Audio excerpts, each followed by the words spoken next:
Dans un environnement économique marqué par une inflation généralisée des prix de plusieurs produits essentiels, du fait du conflit russo-ukrainien et de la pandémie de Covid-19, l'Union des Comores a enregistré en 2022 un taux de croissance du PIB estimé à 3,5%. Durant la même période, 683 entreprises ont été créées et le taux de chômage est passé à 9,2%. Dans son discours à la nation le 30 décembre 2022, le président Azali Assoumani s'est dit satisfait des réalisations de son gouvernement pour améliorer les conditions de vie des citoyens comoriens.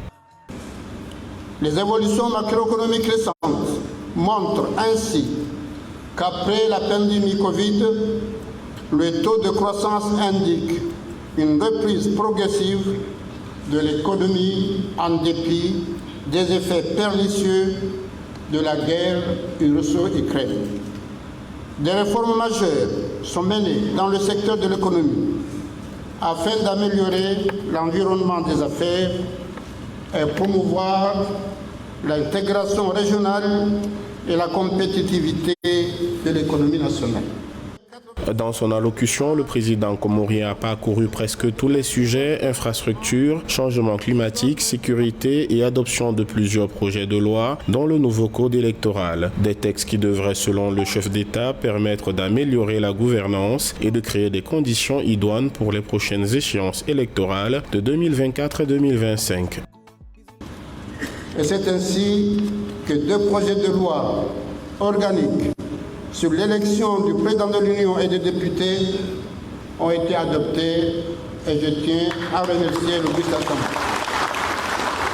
Nous relevons surtout l'adoption de la loi portant sur le statut du chef de l'opposition et des partis politiques. D'autres projets de loi relatifs au code électoral, au découpage électoral ont été élaborés et soumis à cette Assemblée. Dans la dynamique de ce dialogue, je continue comme à l'accoutumée la politique de la main tendue, notamment envers des responsables de l'opposition.